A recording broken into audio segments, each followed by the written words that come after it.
now I'm very pleased to introduce Erik Klaas. I've been following Erik's company, Atri, for quite some time.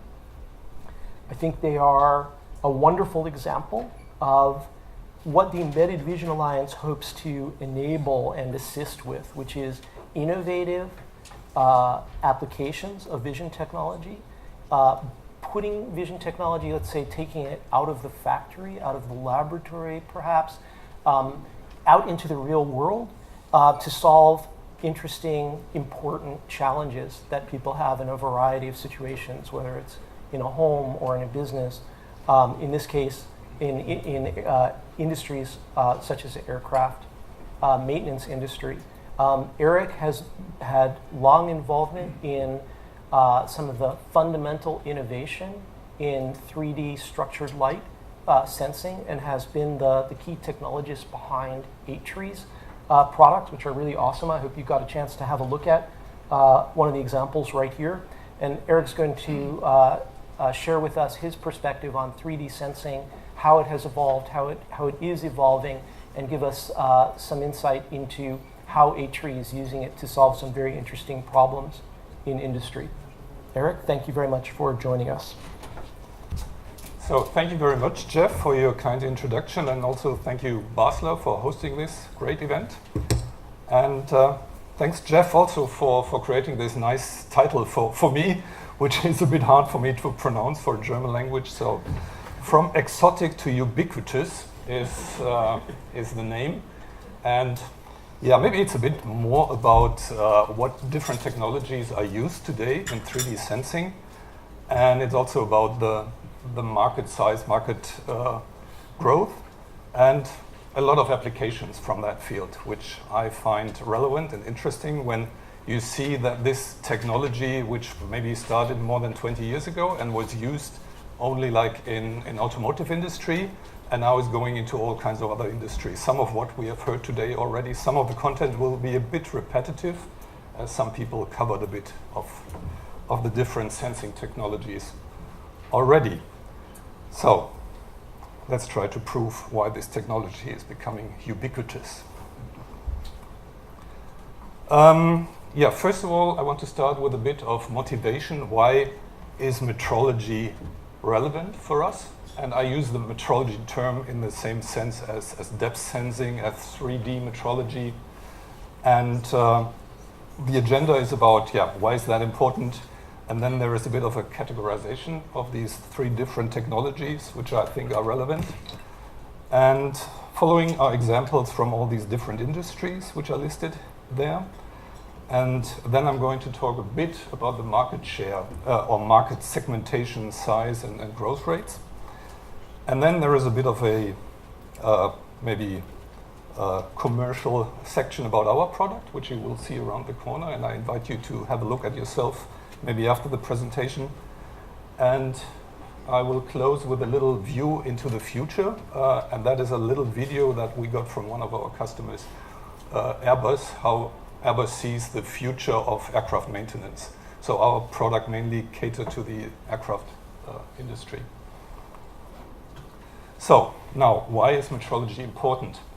And I put this term in there because engineers don't really like fake news. So Jeff told me not to do any political statements here, but this is not about politics. This is about what I think really metrology does good for us engineers, considering most of you are engineers. So yeah, metrology helps us answer questions that engineers have. For example, does that piston fit into this cylinder? And most often there are easy answers to these questions with not much room of discussion. And I think this is really a great thing that metrology brings to us. And when I thought about the topic, I thought it really started maybe about 100 years back when like the use of interchangeable parts started. And it was only then that Henry Ford started to grow his production rate significantly by, he did not invent the interchangeable parts. These were there before, a long time before, but he was really the first one using them in industrial production. So before that time, it was like not every nut would fit on every bolt. So they were custom made, custom fitted, and they would work for the purpose they were designed for, but you could not use another nut and put it on another maybe carriage thing. So, and he it's like or he made sure that pieces are mass produced and made to the same size, so they would fit any of his cars that he made. And when you think about this, now it became really important that he made sure these parts would fit to every other part that he made. And yeah, I think today we don't really value this so much because parts are made worldwide, and we just trust in that any cover for an iPhone which is made in China would fit my iPhone that had made maybe 3 years ago. So, but this technology today is really, again, ubiquitous, that parts can be interchanged. And that's the basis of the importance of metrology. So a few old-fashioned tools that are still used today, there are thread gauges used to make sure the thread is the same. So again, the nut should fit on the bolt. And some other tools that are used today are gauges like this for flatness, for thickness measurement. And now there's one which I find interesting slide about what happens if metrology doesn't work out. I'm not sure how many of you remember what happened when the Hubble telescope was launched in 1990. So the scientists were expecting like great images of faraway galaxies, and when they got the first images, what they saw was really the image on the left side. Very blurry, very out of focus, and not much better than any image that they would see with Earth telescopes. And that led to a lot of jokes about it. So people said, maybe outer space is really blurry and out of focus. But what really happened was there was a big mistake in metrology. So the big mirror, a 2.4 meter mirror, which went up in space, was grinded or polished very exactly, but into the wrong shape.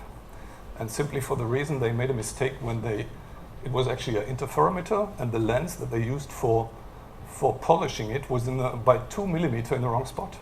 So they ground it into the wrong shape, resulting in poor images. The good news is they were able to, a few years later, with some missions of the space shuttle, to fix the problem by putting kind of glasses in front of it. And it's still working up to today, fine. And they rescued this investment of not less than $4.7 billion. So that would have been the biggest disaster probably in metrology if it would have failed. So now, why should we move to non-tactile methods where tactile methods are working fine, have worked fine, and are still used up to today? A couple of reasons for that. So production volumes are becoming bigger and bigger, and there's less and less time for inspection. And most often, non-tactile optical methods are much faster, so they help speeding up production. Second reason, the tolerance become tighter. So some of the tolerance you can't really fulfill with mechanical gauges, so optical interferometric measurements need to be taken to make sure accuracy or tolerance are hold for this manufacturing. And yeah, a couple of more reasons. One is that some features, and I'm not sure whether you can see that clearly, that is a cast of human teeth. And these are today also scanned with optical scanners in order to make replacement teeth, bridges, crowns. And you simply can't measure all these details with a simple gauge, with a one-dimensional gauge like this. So you need optical metrology to make sure you measure complex features. So you see all good reasons to move to non-tactile probes. So the next slide is about a bit of a taxonomy about the different methods that you can use for surface measurement. That's what we're talking about mainly. So surface measurement, as I said, can be tactile, non-tactile. And then in the non-tactile, there are lots of different options. But I'm focusing most on the red box today. And this box is probably very soon having a market share of 50% in metrology. And that considers also the tactile methods. Some images of non-tactile methods. So on the very left, there is a so-called CMM, a coordinate measuring machine. That's pretty much still the standard in the automotive industry to make sure dimensions are good on large parts. And how it works is there are basically 3 axes, X, Y, and Z, and you move that thing in the middle, and it would probe individual points, and now you can measure distances and see that your whole diameter is correct. In the middle, there are some hand tools, which are still used in many industries. And on the right-hand side is a bit more sophisticated device that is able to replace like CMMs. Works very similar, but not straight axis, but rotary axis. But again, you would probe individual points. Some examples that I'm going to cover in this presentation are all listed in red here. So I distinguish them in 3 categories.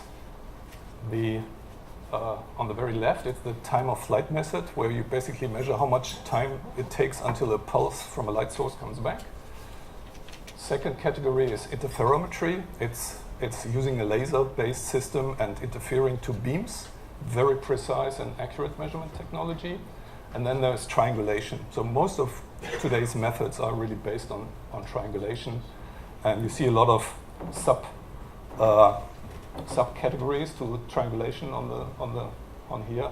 So also the system that Christian described, like the light field sensors, that's basically triangulation. So you view points from different angles, and from those angles you are able to measure distances and then basically dimensions. That's another view on the 3 major principles of measurement.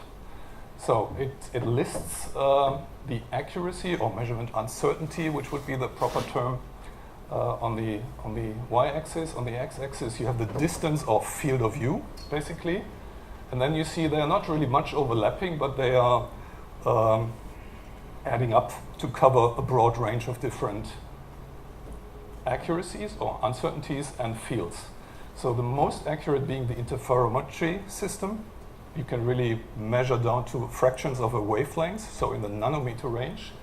Then in the middle we have triangulation, so that's, in my mind, the broadest application. So most systems work on this principle, and the simple reason is it's very simple to do, and it's covering this large area and can be easily adjusted to different working distance and different object sizes. And then the method that is like with on the very top, the time of flight measurement, so you have the biggest working distances, but also the least accurate system.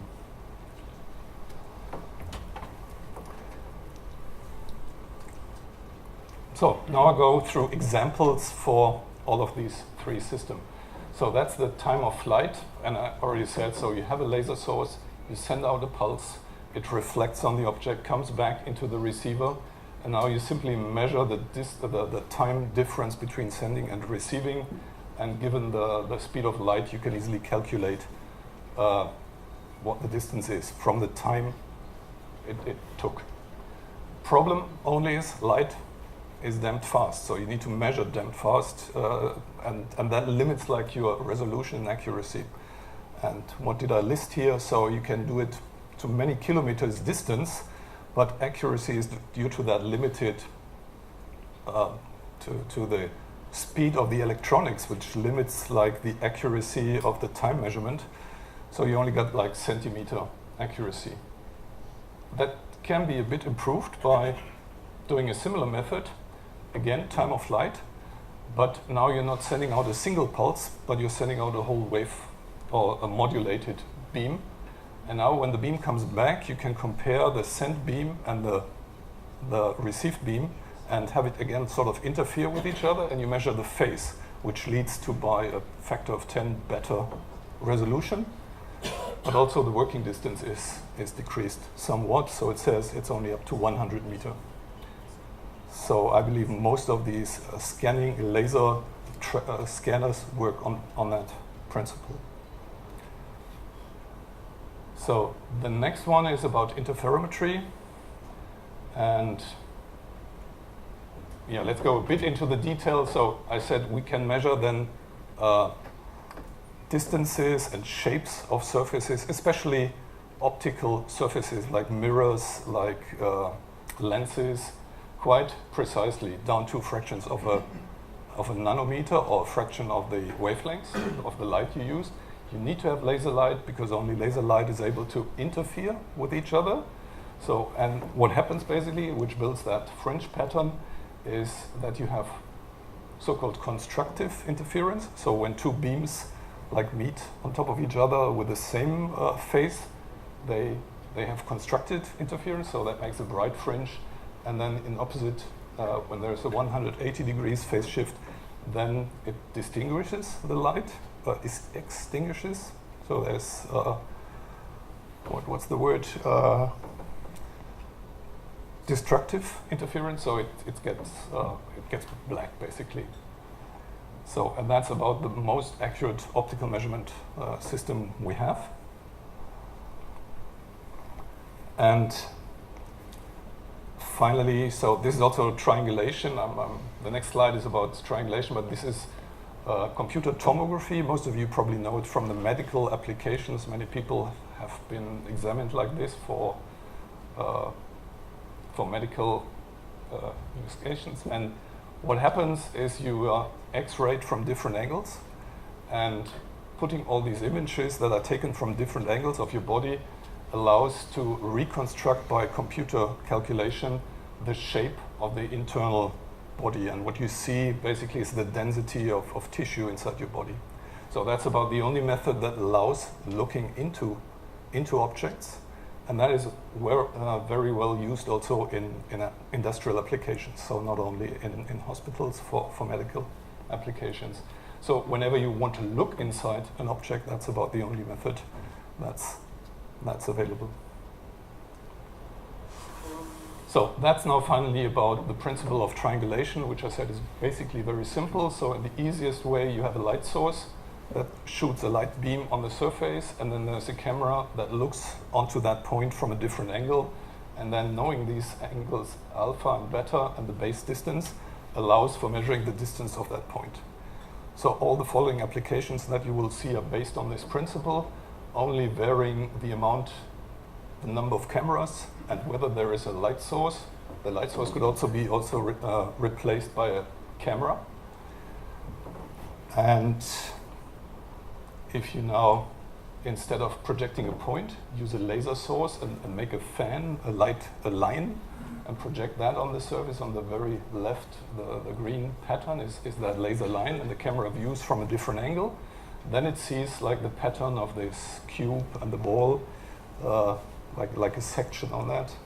And now if you want to scan the whole surface, you somehow need to move a part. Either you move the object under that beam, or you need to move a camera laser. Either way, that gives you then the full pattern. And that then, there's one more nice example which I really liked when researching this topic. That's about the most low-cost 3D scanner that you can build. It's again triangulation, but now the triangulation is not even done with a laser, but somebody used direct sunlight and that rod and the webcam, and that's all the setup. But it's exactly the same principle. So you have an angle between the camera and that shadow of the rod. And now the guy from the University of Utah who developed that moved his rod over his car in order to scan it. And the next slide shows his results. So you get a point cloud of the surface. And what I like about this, you also see all the limitations from the method. So you don't get any points where you have glass, because on the glass you don't see the shadow. You don't see data underneath the car or on the rear side of the car, because you don't view on it. So, and that shows you've got two requirements. You need to see the line that you project, and the line needs to fall onto that surface. So both requirements are there. Then you can triangulate a point. And that's valid for all of the following examples you will see. The sophisticated they look, they all have the same constraints. This is one of our systems, so that's how it works. So it does not project a single line, but it projects a whole bunch of lines, 128 at the same time. And now you can, without moving the object, you can scan all the surface by looking at the position of all the lines. And that requires about typically 10 to 12 images that the camera takes with different patterns. We will see those patterns here. It's a so-called combination of gray code and phase shift. So the four last images, it's probably hard to see from your distance, have like very fine lines. They are shifted by 90 degrees 4 times, and that allows for very detailed reconstruction of the position of these lines where they are projected. So that's so accurate that you typically can measure a 10,000th of the width. So if the width would be like 1 meter, a 10,000th of it would be 1/10 of a millimeter.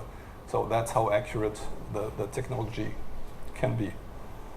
And of course, if it's larger, it gets coarser. If it's even smaller, then you get more accurate, down to maybe 10 microns for a 100 centimeter, 10 centimeter image size.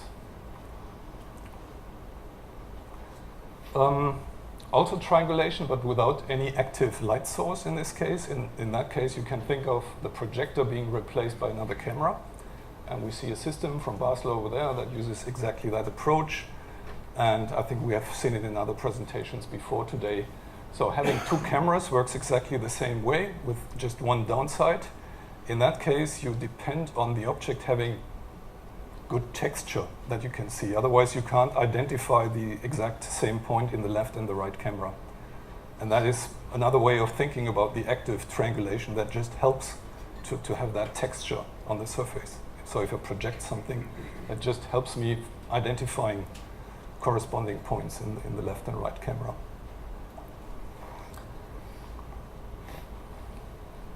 Okay. One more slide about the pros and cons, so maybe I only go through the structured light. Structured light is that when you project more than one line pattern, and it can be different patterns, so it doesn't have to be lines, it can be anything, basically.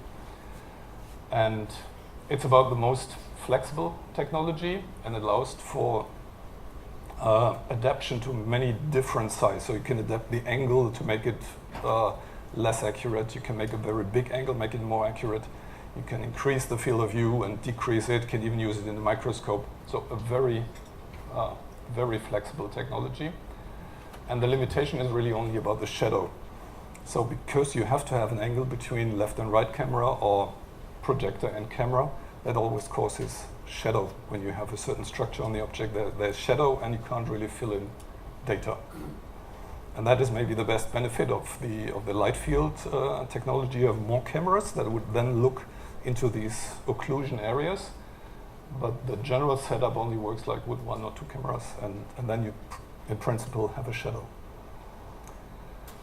Switching to applications now, and one of the very, very big application was in the automotive industry. So the big companies are doing this for more than 10 years, that they have these systems, structured light systems, where they scan their prototypes made out of clay. So the designer makes a clay model, but now they want a CAD model out of it.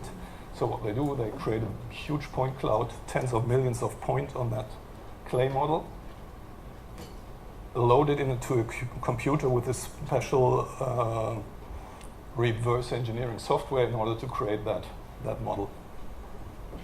That's a very typical workflow today. An example for just a simple laser distance measurement with interferometry. So that is very often used to align CNC machines, grinding machines, turning machines. So they need to have very precise axes, and once in a while they need to be calibrated, and most often they use optical tools to do that. Another application for checking the shape of physical parts, very often when you have a first article, let's say you do a casting of a gearbox like that, the first part that comes out of your production needs to be inspected very carefully, that all the holes are where they should be and all the structures are there. And so this is then scanned compared to a CAD model, and very often they create such color overlay heat maps, so you can very quickly see where there is a problem. Switching to some non-industrial, non-technical applications. So yeah, it's a radiation treatment. So people, let's say she has a tumor in her head. So that has been found by CT, for example. So they know exactly the position and shape and size of that tumor. And now the treatment very often is radiation. So they try to kill the tumor, the cancer cells inside the head. But there's a problem. So you need to have sort of a coordinate system of that person, of the head. And in order to establish that coordinate system, you use a 3D scanner. It's hanging on the ceiling. It's scanning the position of the head and aligning it with a CT scan. And now they have a reference coordinate system and can make sure that the radiation is really delivered where the tumor is without killing too much healthy cells. So very important application. And in the meantime, people also use principles like we have in our scanner, that they project like the deviation on the head. What you see over here in the red color on the head shows that she's not exactly in the right spot. And then when everything green, it's all good set up so the treatment can start.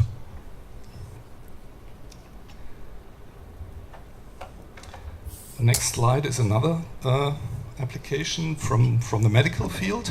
And again, you see one of these scanned casts of teeth. And that's one method. So you still, like you're probably used from a dentist, you bite in this soft material, they make a cast, make a plaster copy out of it. That plaster copy is being scanned. And somebody with some CAD system makes a replacement teeth, a crown, a bridge. That's one method.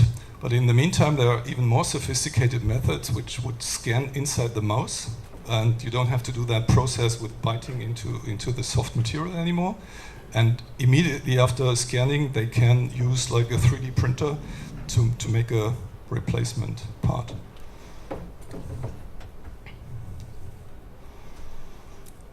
We've seen that one before. That's from the automotive, so a stereo vision camera for automotive, a stereo vision for safety and self-driving. So I skipped that.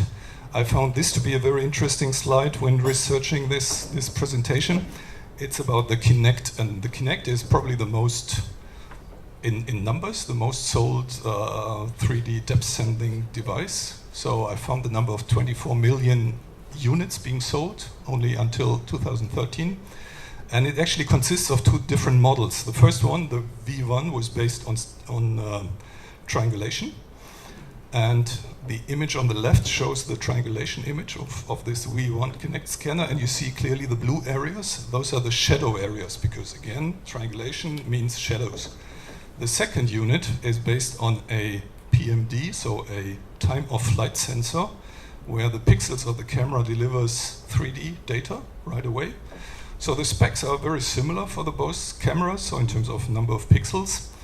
But what this guy found, there's a link down there, is he made very intense studies of accuracy comparisons, and he found that even the old unit was more accurate than the new one, because typically a time-of-flight sensor has problems when the beam is reflected off a surface, bounced back by another surface, it returns, and then you don't get the true distance, really. And that compromises the accuracy in this corner situation.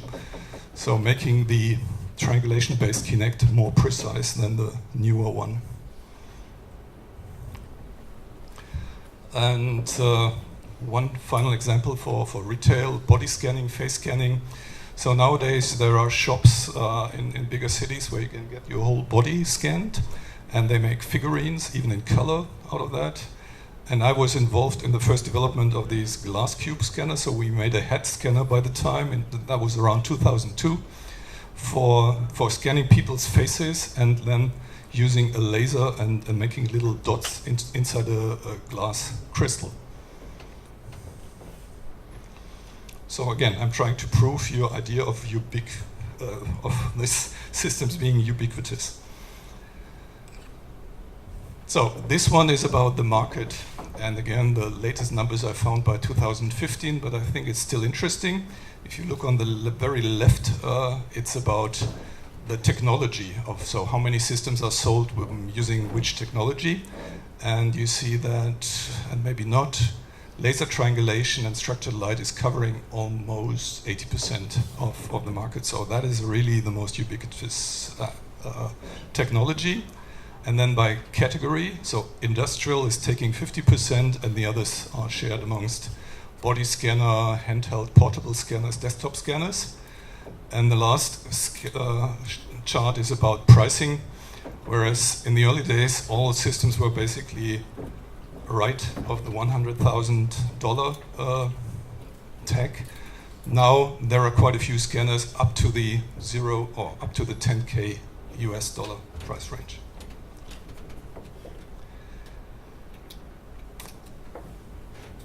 Okay, this is about the market size. So it's expected that it would reach by 2022 $10.9 billion, but that includes also the traditional touch probes or tactile methods.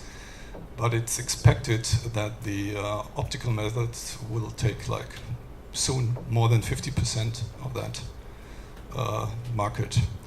And I listed the biggest players, just to name a few: Hexagon, Zeiss, Faro Technologies, Mitutoyo. They are the big players, and they are also buying the smaller companies and consolidating the market. So now I'm getting into the commercial section about our system. So our system is designed for aerospace maintenance. That's a panel of an aircraft that has been hit by hailstorm. So it has a lot of these deviations, little dents in the surface, and traditionally they are measured with these hand tools. And now our scanner comes into place, which is a structured light scanner, very fast, takes only 1/10 of a second to scan, and then projects the result on the surface. And that's the surface, and somebody moving a cursor over the surface telling you the deviation. So we try to design it such that it's very easy to use, so the operator doesn't really know that there is a computer inside. There's only two buttons. One is for scanning, one is for saving the result data, and that's all he has to do, like point and shoot and save. We call this DentCheck. We have a couple of other products based on these principles. One is for checking gap and flush measurements. That's also very important in car industry, when you make sure that the door has the exact same size of the gap to the wing of the body. And a similar application goes also into aircraft industry, scanning for flushness or fastness. That's very important for fuel efficiency. All the fasteners that are, and there are 100,000 in the fuselage and on the wing, and they should be all flush. If they are sticking out too much, that's a fuel consumption problem. If they are too deep, it's a problem for the integrity of the structure, so they are not holding all the pressure, the load they are designed to use. So a few slides that show using these scanners on the aircraft. So that's basically what you do. You hold it in front of the aircraft, 50 centimeter working distance, push a button, and about 1-2 seconds later you get the results projected as a false color image, as a heat map on the surface. And then there is another option to finally output a report. Also another click of the button would create that PDF document. And that is a customized format for the aircraft industry, which has been in the meantime accepted by Boeing and Airbus. So airlines that use that technology can turn in this report, which took them about an hour to make before, can produce that in a few seconds.